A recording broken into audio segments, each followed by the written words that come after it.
భార్యాభర్తల మధ్య చిగురించిన ప్రేమ అక్కడే నిలిచిపోరాదు. ఒకరిపై ఒకరికి ఆ ప్రేమ క్రమంగా పెరిగి పరస్పర వ్యామోహంగా మారాలి. సీతారాములు ఇద్దరికీ ఒకరిపై ఒకరికి వ్యామోహం. అందుకే వారు ఆదర్శ దంపతులయ్యారు. రాముడు అయోధ్యను విడిచి వనవాసానికి వెళ్లవలసి వచ్చినప్పుడు రామునితోడే తనకు అయోధ్య అన్నది సీత. అది సీతకు రాముడిపై ఉన్న వ్యామోహం. సీతను రావణాసురుడు అపహరించినప్పుడు రాముడు క్రిందపడి పొర్లి పొర్లి ఏడ్చాడట. అది రాముడికి సీతపై ఉన్న వ్యామోహం. జయాపజయాలనేవి దైవాధీనాలని తెలిసి కూడా రావణాసురుడితో యుద్ధం చేసి అతన్ని సంహరించి సీతను తిరిగి పొందాడు. పోతే పోయిందిలే, మరొక భార్యను తెచ్చుకుందాం అనుకోలేదు. అది రాముడికి సీతపై ఉన్న వ్యామోహం. తన ప్రజలలో ఒక అనామకుడు సీత గురించి తప్పుగా మాట్లాడినప్పుడు తన సింహాసనాన్నే త్యజించడానికి సిద్ధపడ్డాడు. అది రాముడికి సీతపై ఉన్న వ్యామోహం. సోదరులు అంగీకరించకపోయేసరికి చేసేది లేక సీతను అడవికి పంపాడు. కానీ మరో స్త్రీని పెళ్లాడలేదు. జీవితాంతం సీత జ్ఞాపకాలతో బ్రతికాడు. రాముడి మనసు నిండా సీతే ఉంది. అది రాముడికి సీతపై ఉన్న వ్యామోహం. భర్త తనను వీడినా సీత మనసు నిండా రాముడే ఉన్నాడు. అది సీతకు రాముడిపై ఉన్న వ్యామోహం. అంతకంటే ముందు పరమశివుడు దక్ష ప్రజాపతి కూతురు సతీదేవిని వివాహమాడాడు. వారిరువురికి పరస్పరం వ్యామోహం.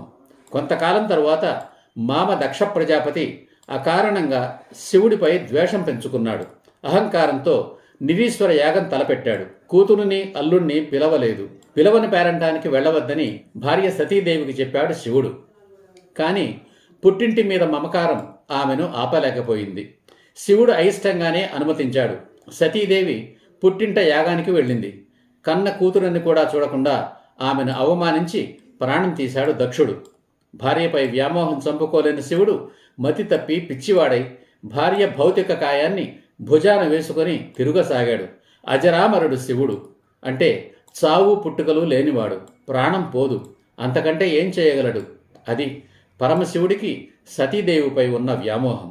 అనంతరం విష్ణుమూర్తి కల్పించుకొని సతీదేవి భౌతిక కాయాన్ని ముక్కలుగా ఖండించగా ఆ శకలాలు భరతఖండంలో 18 ప్రదేశాలలో పడ్డాయట. ఆయా ప్రాంతాలు పవిత్ర అష్టాదశ శక్తి పీఠాలుగా హైందవుల పూజలు అందుకుంటున్నాయి. అప్పటికీ చనిపోయిన తన భార్యపై వ్యామోహాన్ని చంపుకోలేక శివుడు యోగ సమాధిలోకి వెళ్ళాడు. చనిపోయిన సతీదేవి మరుజన్మలో పార్వతీదేవిగా హిమవంతుడి ఇంట జన్మించింది. శివుడిని తప్ప ఇంకెవరినీ పరిణయమాడనని పట్టుబట్టింది. అంటే మరుజన్మలో కూడా శివుడే తనకు భర్త కావాలని కోరుకుంది. అది సతీదేవికి శివుడిపై ఉన్న వ్యామోహం.